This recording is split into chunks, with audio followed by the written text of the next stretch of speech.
Hello అందరికీ welcome to Naseema's world. నేను మీ నసీమాని. ఈరోజు మన కిచెన్లో రెసిపీ వచ్చేసి వెల్లుల్లి గుడ్డు కారం. ఈ వెల్లుల్లి గుడ్డు కారంని చూస్తుంటేనే నోరూరిపోతుంది కదా అండి. మరి ఈ వెల్లుల్లి గుడ్డు కారంని చాలా సింపుల్గా, చాలా టేస్టీగా, చిన్నపిల్లలు కూడా చాలా ఇష్టంగా తినేలాగా ఎలా ప్రిపేర్ చేసుకోవాలనేది ఇప్పుడు మన వీడియోలో చూద్దాం. ఈ కర్రీని ఎప్పుడు ఈ స్టైల్లో ట్రై చేయకపోతే ఈసారి తప్పకుండా ఈ రెసిపీని ట్రై చేసి చూడండి. చాలా అంటే చాలా టేస్టీగా ఉంటుందండి. ముందుగా ఒక మిక్సీ జార్ని తీసుకోండి. దానిలోకి 1 స్పూన్ వరకు జీలకర్ర, 2 లవంగాలు, ఒక యాలుక, అలాగే పొట్టు తీయని 9-10 వరకు వెల్లుల్లి రెబ్బల్ని కూడా వేసుకొని దీనిలోకి 1-2 స్పూన్స్ వరకు కారంని కూడా వేసుకోండి. స్పైసీ ఎక్కువగా ఇష్టపడే వాళ్ళైతే కారంని మరి కొంచెం యాడ్ చేసుకొని మూత పెట్టేసి వీటిని ఇలా గ్రైండ్ చేసుకొని తీసుకోండి. చూడండి, ఈ కారంని ఇలా మెత్తగా గ్రైండ్ చేసుకొని దీన్ని మూత పెట్టేసి రెడీగా పక్కన ఉంచండి. ఇప్పుడు 3 మీడియం సైజులో ఉన్న ఆనియన్స్ని తీసుకొని వీటిని కూడా సన్నగా చిన్న ముక్కలుగా కట్ చేసుకొని తీసుకోండి. ఈ వెల్లుల్లి గుడ్డు కారంకి ఆనియన్స్ అనేవి కొంచెం ఎక్కువగానే పడతాయండి. ఇలా ఆనియన్స్ మొత్తాన్ని కూడా కట్ చేసుకొని వీటిని రెడీగా పక్కన ఉంచండి. ఈ కర్రీ అనేది రైస్లోకి, అలానే రోటీలోకి, పుల్కాలోకి, దేనిలోకైనా సరే ఈ వెల్లుల్లి గుడ్డు కారం అనేది చాలా అంటే చాలా టేస్టీగా, నోటికి చాలా మంచి రుచిగా చాలా బాగుంటుందండి. ఇప్పుడు స్టవ్ ఆన్ చేసుకొని కడాయిని తీసుకోండి. దానిలోకి 3 స్పూన్స్ వరకు ఆయిల్ని వేసుకోండి. ఆయిల్ బాగా హీట్ అయిన తర్వాత దీనిలోకి 1 స్పూన్ వరకు తాలింపు దినుసులు వేసుకోండి.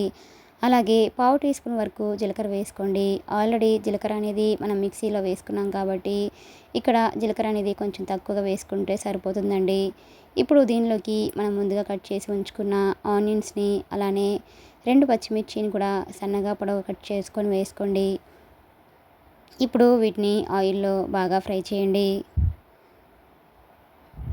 ఆనియన్స్ అనేవి త్వరగా మగ్గడం కోసం దీనిలోకి చిటికెడు సాల్ట్ కూడా వేసుకొని మరొకసారి బాగా కలిపేసుకొని ఫ్లేమ్ని హై ఫ్లేమ్లో ఉంచేసి ఈ ఆనియన్స్ని మధ్య మధ్యలో కలుపుకుంటూ బాగా ఫ్రై చేయండి. ఆనియన్స్ అనేవి లైట్గా ఫ్రై అయిపోయిన తర్వాత దీనిలోకి 2 రెమ్మల వరకు కరివేపాకును కూడా వేసుకొని దీనిని కూడా బాగా ఫ్రై చేయండి. ఇప్పుడు దీనిలోకి 2 ఎండుమిర్చిని కూడా వేసుకోండి. దీనిని కూడా ఆయిల్లో బాగా ఫ్రై చేయండి. ఇప్పుడు దీనిలోకి పావు టీ స్పూన్ వరకు పసుపు వేసుకోండి. అలాగే చిటికెడు అల్లం వెల్లుల్లి పేస్ట్ని కూడా వేసుకొని అల్లం పేస్ట్ అనేది పచ్చివాసన పోయేంత వరకు దీన్ని బాగా ఫ్రై చేయండి. ఆనియన్స్ అనేవి ఇలా బాగా మగ్గిపోయిన తర్వాత ఈ ఆనియన్స్ని ఇలా పక్కకనేసి మధ్యలోకి ఎగ్స్ని ఇలా బ్రేక్ చేసుకొని వేసుకోండి. మీకు ఎన్ని ఎగ్స్ అయితే కావాలనుకుంటున్నారో అన్ని ఎగ్స్ని కూడా వేసుకొని ఫ్లేమ్ని లో ఫ్లేమ్లో ఉంచేసి ఈ ఎగ్స్ వేసిన వెంటనే కదపకుండా ఒక 4-5 నిమిషాల పాటు మూత పెట్టేసి అలా వదిలేయండి. చూడండి, ఇలా ఎగ్స్ మొత్తాన్ని కూడా వేసుకున్న తర్వాత ఫ్లేమ్ని లో ఫ్లేమ్లో ఉంచేసి ఇలా మూత పెట్టేసి వీటిని బాగా ఉడికించండి. ఇప్పుడు 4-5 నిమిషాల తర్వాత మనకి ఎగ్స్ అనేవి ఇలా బాగా ఉడికిపోయిన తర్వాత వీటిని ఇలా పీసెస్గా కట్ చేసుకోండి. ఇలా అన్ని ఎగ్స్ని కూడా ఈ విధంగా పీసెస్గా కట్ చేసుకొని వీటిని ఇలా రెండో వైపుకి టర్న్ చేసుకోండి. ఇలా అన్ని పీసెస్ని కూడా ఇలా రెండో వైపుకి టర్న్ చేసుకొని రెండో వైపు కూడా వీటిని లో టు మీడియం ఫ్లేమ్లో ఉంచేసి ఆయిల్లో బాగా ఫ్రై చేయండి. లేదంటే ఎగ్స్ అనేవి కర్రీ అనేది మనకి నీచు వాసన వస్తుంది కాబట్టి ఇలా వీటిని బాగా ఫ్రై చేయండి. ఇప్పుడు మూత పెట్టేసి మరొక 2-3 నిమిషాల పాటు బాగా మగ్గించండి. ఇప్పుడు దీనిలోకి మీ టేస్ట్ తగ్గట్టుగా సాల్ట్ని వేసుకోండి. అలాగే మనం ముందుగా గ్రైండ్ చేసి ఉంచుకున్న వెల్లుల్లి కారంని కూడా దీనిలోకి వేసుకోండి. మీకు ఇక్కడ కారం అనేది సరిపోలేదని అనుకుంటే ఈ టైంలో కారంని మరి కొంచెం యాడ్ చేసుకోవచ్చండి. ఇప్పుడు మూత పెట్టేసి కారం అనేది పచ్చివాసన పోయేంత వరకు దీన్ని బాగా మగ్గించండి.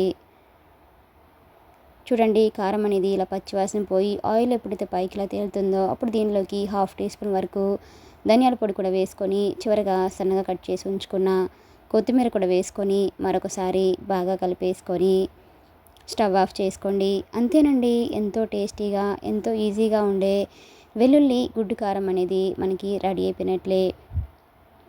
ఇలా రెడీ అయిపోయిన ఈ కర్రీని ఒక సర్వింగ్ బౌల్లోకి తీసుకొని వేడివేడిగా రైస్లోకైనా అలానే రోటీల్లోకైనా సర్వ్ చేసుకుంటే ఆ టేస్ట్ అనేది చాలా అంటే చాలా బాగుంటుందండి.